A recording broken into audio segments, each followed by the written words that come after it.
Hello and welcome to I Contain Multitudes, Episode 4B. Seeing is not believing.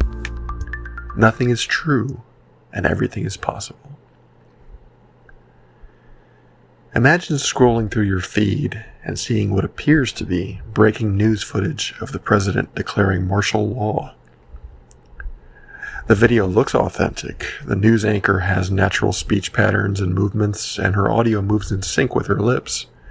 But in fact, the clip has been entirely fabricated using Google's VO3 video generation tool.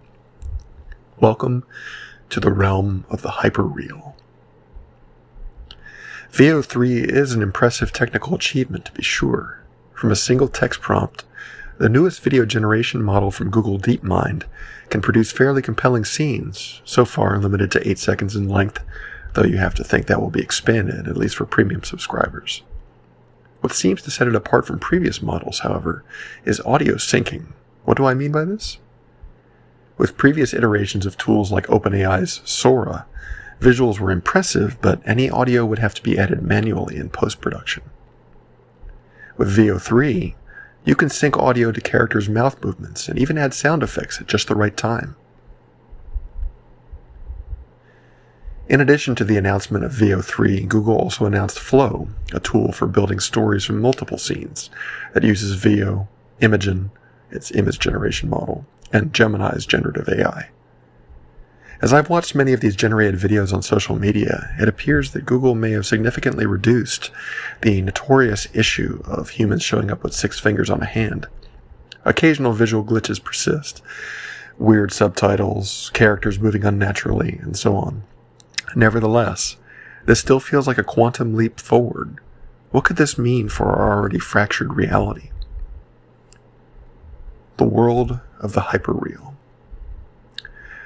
The simulacrum is never that which conceals the truth. It is the truth which conceals that there is none. The simulacrum is true. Jean Baudrillard. Simulacra and simulation were reportedly required reading on the set of 1999's The Matrix. The French cultural theorist and philosopher Jean Baudrillard seemed to anticipate this moment when he wrote 1981's Simulacra and Simulation. The book is very dense, as you might expect, but for our purposes, we need only focus on his concept of the simulacrum. A simulacrum, in Baudrillard's telling, is no mere copy of something that exists in nature.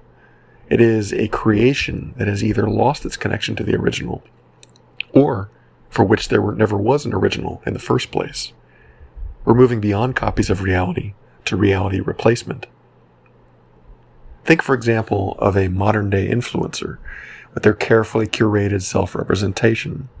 Each photo, each reel or TikTok is designed for public consumption, a performative spectacle, and may bear little to no resemblance to the messy, imperfect person behind the screen. This is perhaps taken to its logical conclusion with the rise of virtual influencers like Lil Miquela, for which there is no original, real self at all. There is an argument that tools like VO3 and Flow may help further democratize filming, but this accessibility cuts both ways.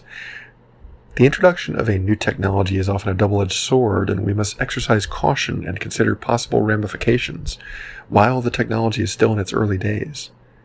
With these tools, users may construct scenarios with full audio immersion to fit preferred narratives or bespoke realities. Consider that clip of a fake martial law announcement that started this piece. Or consider the example that researcher Henk van Es came up with, which involved a fictional local news story where the mayor had decided to convert a school into a yacht manufacturing facility. The clip is complete with chanting protesters, a first-person POV clip of a student describing the scene, a TV news host, man-on-the-street interviews, and even an interview clip with the mayor. Future scenarios to consider might include politics, the obvious target, and this has already been happening even before these uber-realistic fakes. Hyper-local fakes could be generated without getting too much attention. Plausible deniability on demand. This is known in the research as the liar's dividend. That wasn't me. That's obviously generated by AI. By simply claiming this could be deepfaked, bad actors can weaponize our uncertainty, turning the technology's existence into a shield against real accountability. Effect on relationships. Think weaponized gaslighting, a breakdown of social trust. Baudrillard warned us that the simulacrum might become more real than reality itself. With tools like VO3, we're not approaching that future. We're living in it. When everything might be a simulation, nothing demands our attention, and we continue to fracture our shared reality. Real issues and real suffering become moments to scroll past, dismissed as likely fakes. And, even worse for an empath like me, we become desensitized to it all. We don't just lose our shared reality. We numb ourselves, losing our capacity to care about it. This week's recommendations. What I'm reading. Continuing to make my way through Red Dead's history, which continues to be surprisingly informative about Gilded Age America. And I've started Jason Keith's More Bad Ideas, the counterintuitive guide to creativity. Full disclosure, I first met Jason years ago in his role as co-founder of the marketing conference series Social Fresh. Jason is a thoughtful speaker and writer, and I hope to gather insight from his new book. What I'm listening to.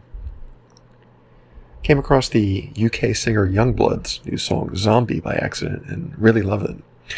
It's an emotional song about mental struggles and burnout and feelings of self-worth. The video also has Florence Pugh, one of my favorite young actors. Until next time, this is Jonathan. And thank you so much for listening to I Contain Multitudes. Subscribe at icontainmultitudes.substack.com.